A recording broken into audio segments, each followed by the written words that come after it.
Good morning, ladies and gentlemen, and welcome to the Save SA Wine live stream. It is Wednesday, the 11th of November 2020, and as always, we are in the Winelands and we are welcoming everybody to come and join us. Um, in actual fact, we would love it if you would come and enjoy the best of the Winelands. And to really know what the best of the Winelands is, you need to join our group, join our movement, facebook.com/groups/ Save SA Wine. Um, we are going to have a tough tourism season this year. And even worse, we hear that there's rumors about more restrictions coming. I don't think it will be as tough a lockdown as we'd have before, but COVID cases are rising.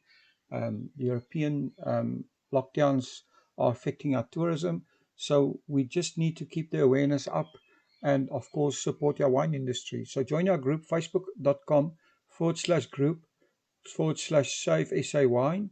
And please share that with your family and friends. And we'd love to welcome you here to the Winelands. Then our first order of business is something a bit more interesting, and only in the Winelands will you find this. So our Winelands Spy is planning a singles wine soiree at a secret destination in the Winelands. So the destination will be disclosed later, and this will be on the 5th of December.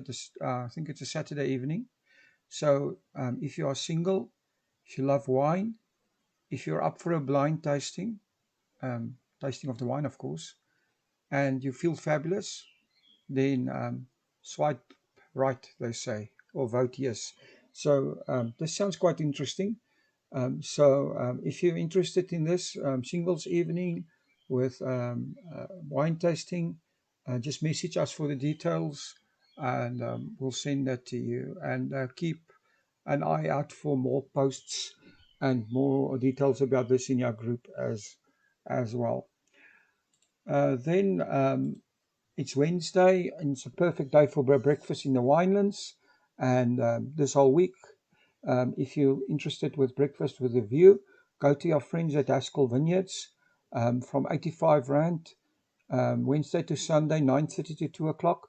Email us, or email Haskell rather, at info@haskellvineyards.co.za, or call Haskell at 021 881 3895. Make sure you make a booking and go enjoy a fantastic breakfast in the Winelands.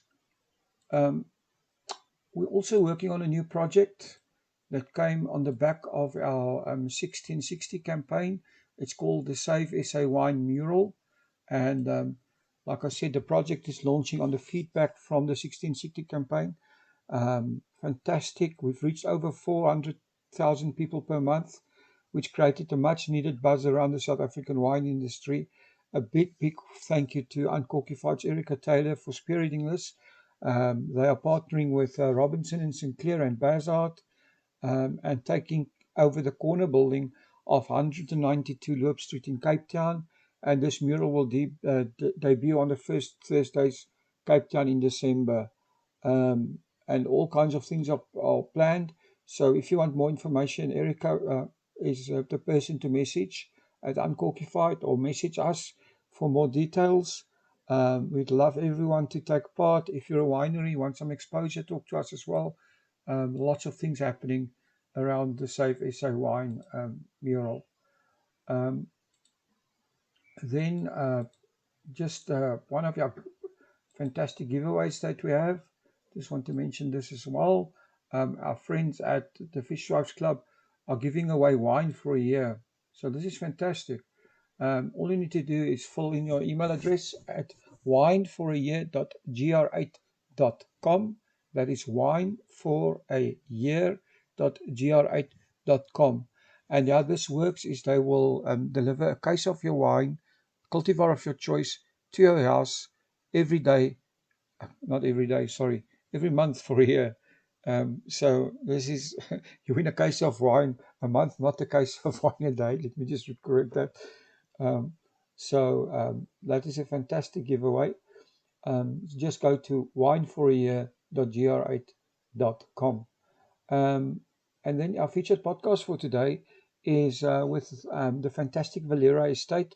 I'm talking to Kathy Brewer, um, and let's hear Kathy's story and the story of Valera.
Welcome to About the Winelands. In this show, we'll be chatting to leaders, influencers, wine producers, restaurants, wineries businesses, and other role players. Tune in every Wednesday, Friday, and Sunday for our latest episodes. You will find us on YouTube, Facebook, Instagram TV, Google Podcast, Apple Podcast, and Spotify.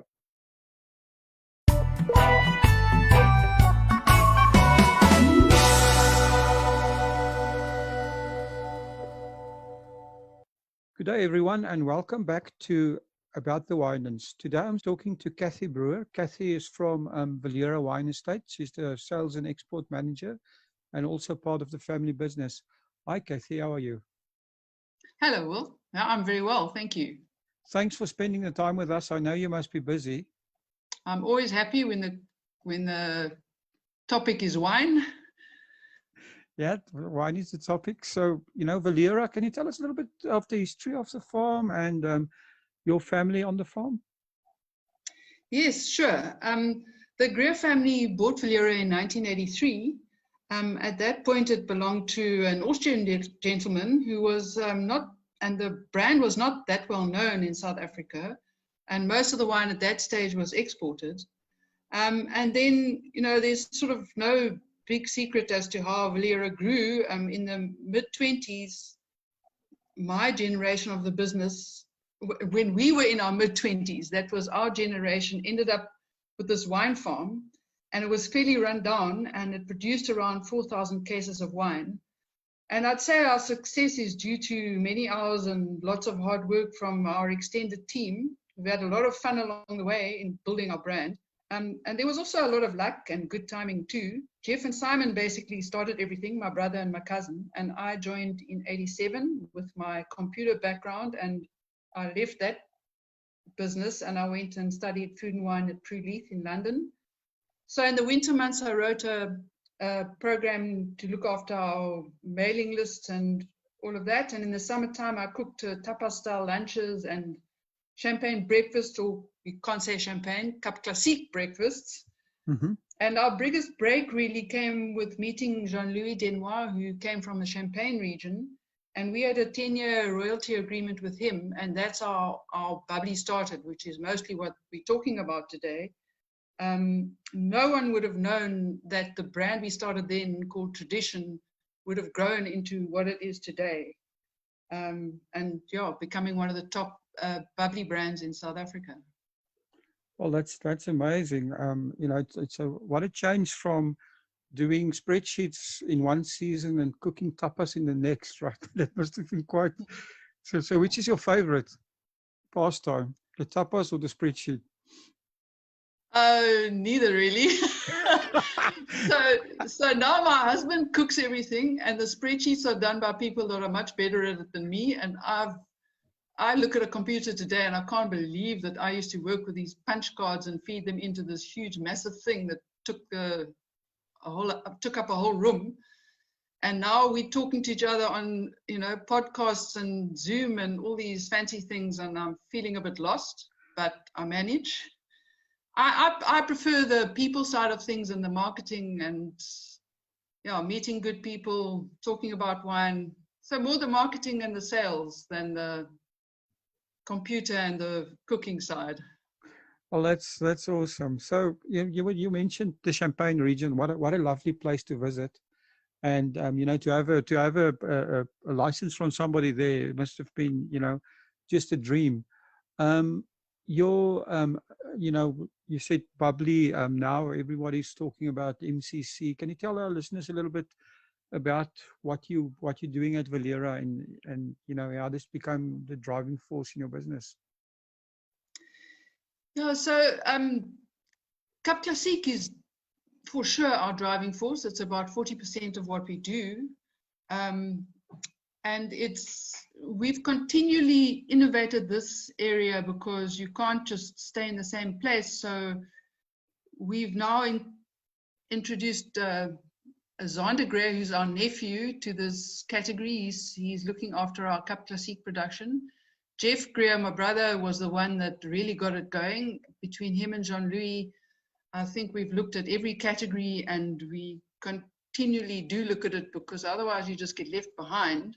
Quite interesting. So, where are you selling worldwide? Is your customers mostly South African, or what is your split between exports and the local market? Our local market is strong, so we're 80% local. Wow. With bottle fermented bubbly, it's not so easy to get into the export market, although the Cap Classique Association are trying very hard to lift the category. Mm-hmm. Because here we can give incredible value, top quality Cap Classique, which no one really from outside can compete with.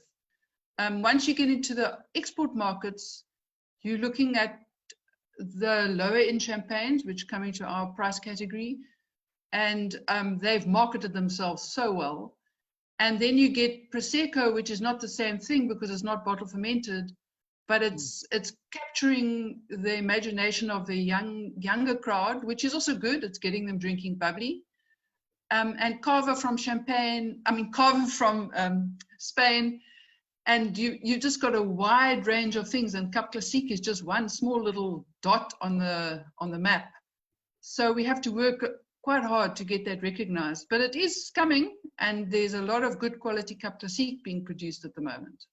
Yeah, I think that's exciting that it's coming, right? I mean, I think you're right. Your younger people are, the new market. So that's going to be interesting to see how that is changing. But yeah, it's tough competition from the French in Champagne. They've always been at the forefront of marketing ideas and really pushing that. You have a footprint in France called Domaine Gruyère. Can you tell us a bit more about this?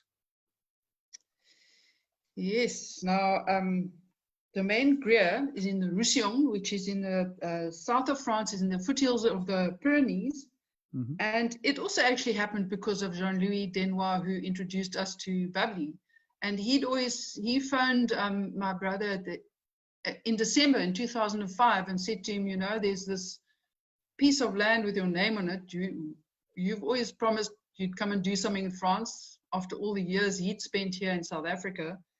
And so Jeff flew over there and just fell in love with this beautiful patch of land with Syrah, Grenache, Carignan. There were the youngest vines there are sort of 40 years old. So we're looking like at a serious piece of vineyard in a beautiful climate, which we used to, Mediterranean climate. And the guy that owned it was going to take the Euro subsidy and get out of the wine business completely. And so basically all we had to offer him was a little bit more than what Brussels were going to offer him. And we ended up with a wine farm in France. And yeah, I think our success there has really been with rosé, which is not what we were planning to do in the beginning. It's a Grenache Carignan blend. But, you know, if you make a classic French rosé, people know what they're looking for. Something minerally, with good fruit, not too alcoholic, dry. In the South African market, the category is a little bit more confusing. You're not quite sure whether it's going to be sweet or dry or fruity. And so it's become our top seller, especially at Woolworths in South Africa. And we bring over quite a bit at a time. And I have to say that Woolworths is by far our biggest customer. They also take a wine called Lacaduc. In the area we are, there are these beautiful old Cathar castles and aqueducts, and the Lacaduc is named after aqueduct near to our vineyard, and it's a blend of Syrah, Carignan, and Grenache. And then we have a Chardonnay and a Merlot. We bought 2 hectares of Merlot near to our original vineyard, which basically all goes to Woolworths. And then they have a Grenache. On Valera itself, we also have a Gruyere Brut, which is of course, we had to go there, make a bubbly. We're the only one in that little region that does. It's made from Macabou, which they're most in Cava in Spain, Carignan and Chardonnay. And then we have a Odyssea, which is all about our journey to France. That's a Syrah, Carignan, Grenache. We have a premium red called Olympus, which is made from 100-year-old vines, and that's Syrah and Grenache. And then we have a white called Alba, which is Grenache Gris and Grenache Blanc, very unusual, from old slate soils, very low production, quite special. Wow, that sounds amazing. So, you know, that's quite interesting. South Africans buying French wines. Do you think that is a market that's going to grow over time? You know, South Africans are very loyal to locals, so it's a niche market, but we always say it's not so foreign because it's owned by South Africans. Well, there's also, I suppose, a price issue always, right? Imported wines are always traditionally been more expensive than local stuff. Yeah, fortunately, we do bring it over in full containers, which brings the price down. Mm-hmm. And we also have, you know, euros on this side, and because we're exporting as well, it helps us to bring the price down. So it's very good value. Oh, that's awesome. So, in terms of the other thing that I want to talk about is, you know, sustainability and the environment. This seems to be such a hot topic these days, and you know, you guys are also quite involved with that. So, what are you doing in terms of sustainability and also environmental awareness? Well, thanks for bringing that up, because this is a very important part of Valera and what we do.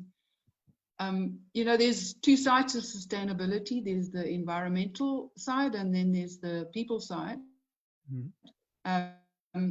And we have many different projects. So I'm just going to mention some of them. We can't go into detail on all of them because we've got a rainwater harvesting, we've got solar power, we've got a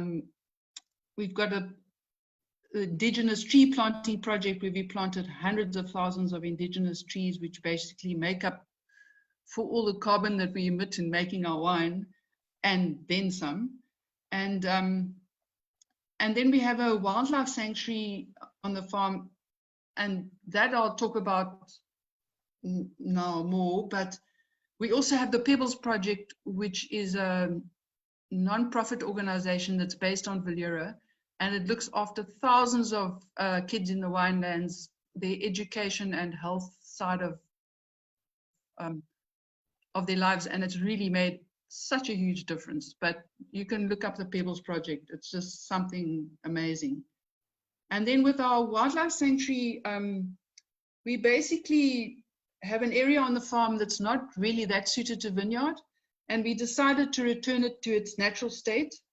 And the environmental part of our business has become more and more important to us and to our customers as well. I mean, some people actually seeking us out because of our whole sustainable environmental credentials. And so it's becoming more and more a part of people's lives.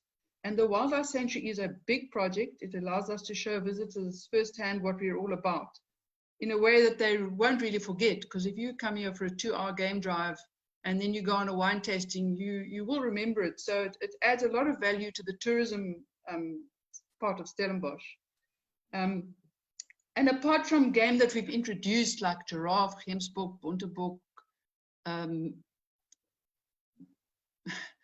wildebeest, kudu, many. There are 130 different bird species, some of which were facing extinction, like the blue crane and the secretary bird. And I think it's just because, if you've got a big area like that, it becomes a safe haven to a large number of animals who then come there naturally, not something you've introduced. Like we've got lots of the Cape chameleon. So really, you just need to come there and we can explain it and show it all to you. And then at the same time, we can tell people about all our other projects while they go on a game drive through the vineyards on their way to the wildlife sanctuary. I love it. What a concept, a vineyard game drive. I mean, there's nothing you can't love about that. So, Kathy, if you have a lot of visitors on your farm, and sometimes the public, are not always aware of environmental issues and stuff like that, like they should be. If you have a tip for somebody visiting the winelands, what's the one thing that you would say they can do to actually help with sustaining our environment? Well, they I suppose need to think about recycling and not bringing bottles of water in plastic and discarding them. It just becomes a way of life. Everything you do, you think of.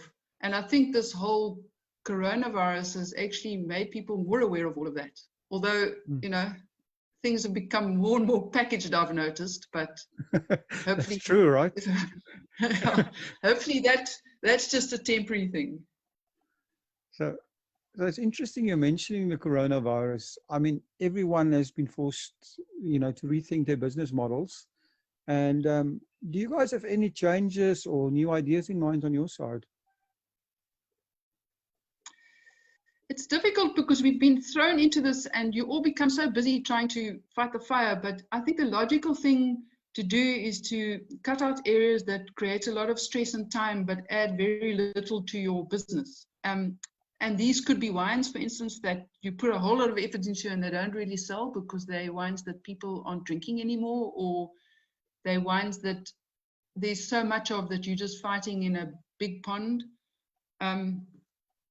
Or we might change the way we manage our tasting room. I mean, we were talking the other day about, the dispensers, so that you don't have too many people handling bottles. We might not go that way, but there's lots of different things to think of where you might have spent a huge amount of effort for very little gain.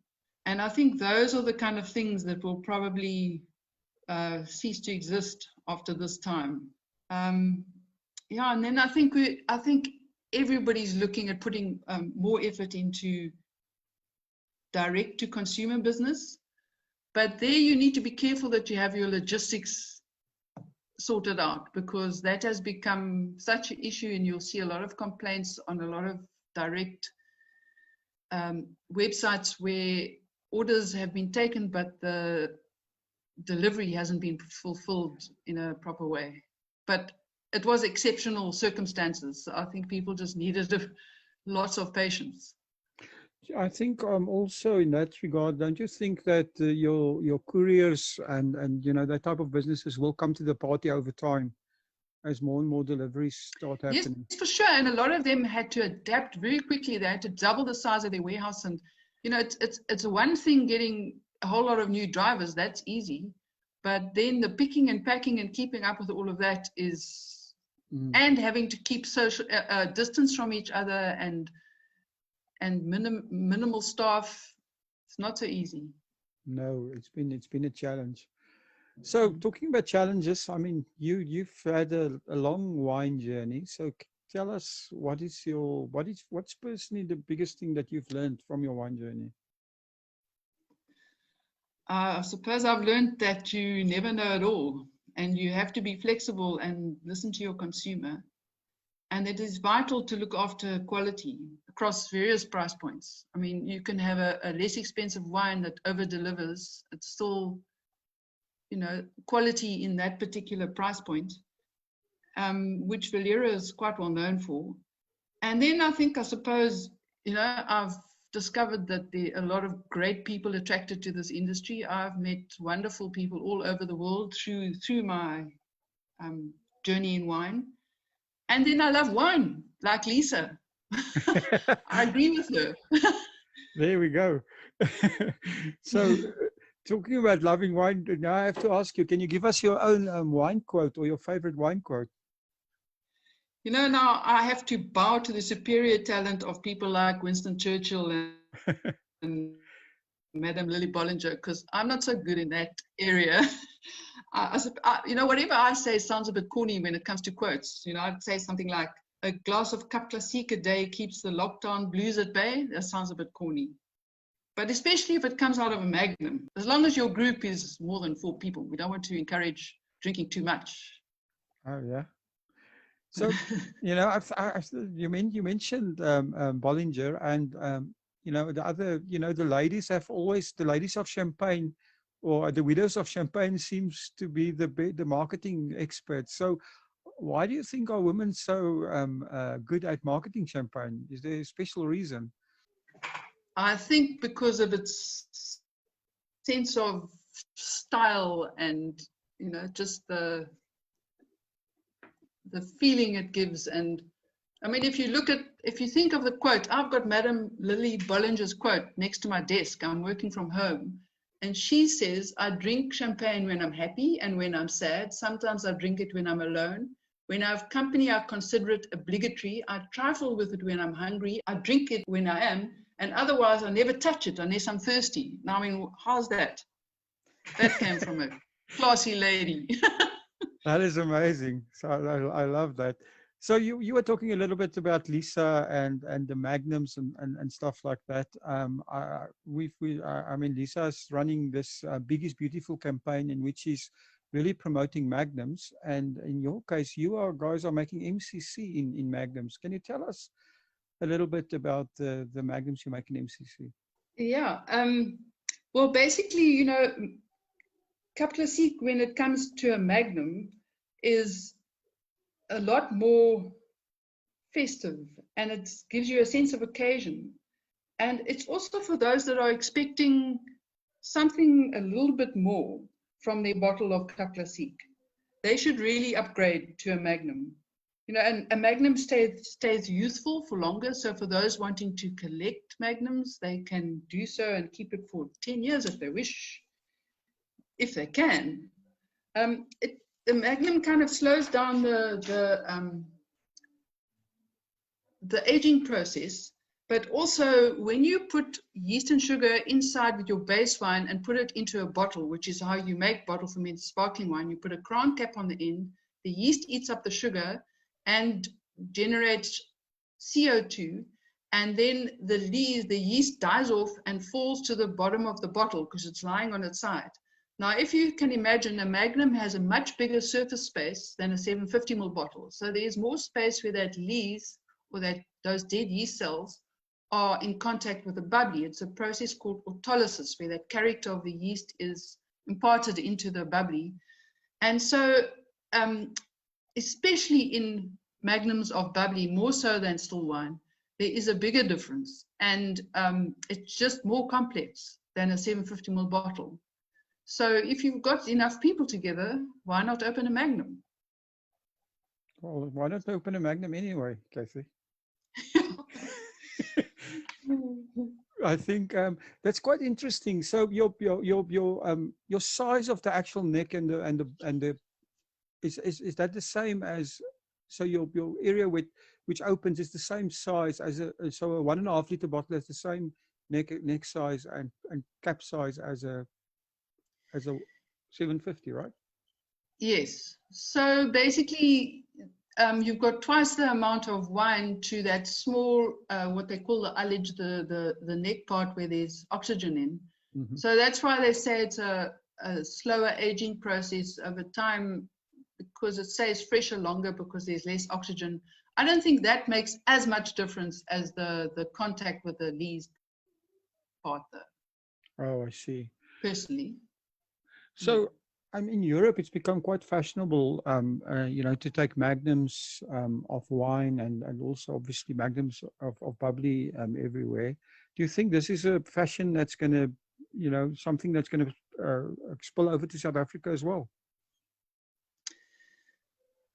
It's quite slow in South Africa, so we produce magnums in smaller quantities. We have tried it with still wine, but it's also our fault a bit because, our sales team have got so many wines to sell that they tend to forget to push the magnums. Mm-hmm. And, in an online shop, it's also difficult because you can make the fact that you've got magnums available. Where we tend to see them selling is for weddings and big events, things like that, where it just looks impressive and grand to have this magnum. Mm-hmm. But I think if people had to, if the producers put more effort in and show people side by side the difference between a bottle that from the same vintage that's done in a magnum and done in a 750 ml, especially quite a few years later, then you can see the difference more clearly. Then it might, but it will only take on with a small portion of the population. The other category that's popular in magnums is the less expensive category, because then you're opening, then it's for practical purposes, because you've got a group of 12 people and you're opening a magnum. You don't have to worry with opening 3 bottles when you can just open, or 4 bottles when you can just open 2. Yeah, that's true, right? And it's also less stuff to carry. Person can carry 2 bottles. You're carrying enough wine for, otherwise you've got to carry 4 bottles around. Yeah. So yeah, that's quite interesting. So yeah, that's what we say, big is beautiful. So Kathy, how do people get hold of you guys if they want to order something or want to visit you? Well, all our details are on our website, which is villera.com, VILLIERA.com, and our phone number, our email address is all on there. At the moment, we are open for click and collect. So if people order and pay, they can just come and pick it up in our taste room, or they can just drive in and place their order. We obviously are careful with how many people we allow into the taste room at any time, but there are areas outside, undercover, where they can sit and wait if there are a few people in the tasting room, or we'll just bring it out to their car. We've got mobile credit card machines. If people don't feel like coming into the taste room, we can just load the wine in their car and they can pay in the parking lot.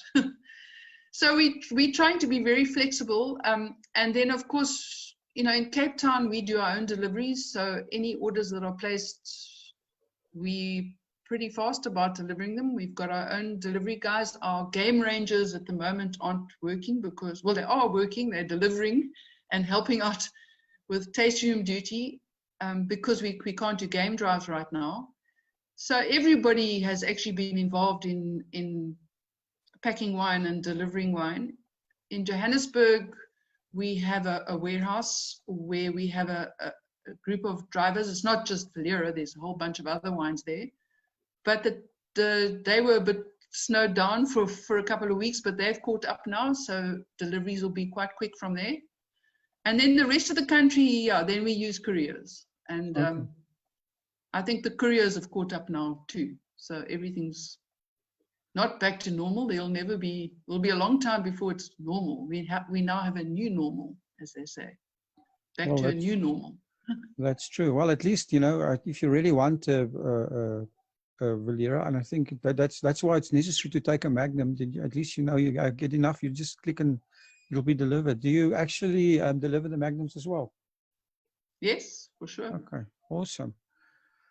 Kathy, it's been such a pleasure talking to you, and it's been fun. Thank you for spending the time with us, and our No, listeners will appreciate the information you've given. So yeah, thank you very, very much. no, it's my pleasure, Will. Thank you. Thank you for supporting our show. If you would like to get more exposure for your business, please have a look at our sponsorship options. Thanks again for supporting About the Winelands. Please follow us on YouTube and on our social media channels. All details and links are in the description.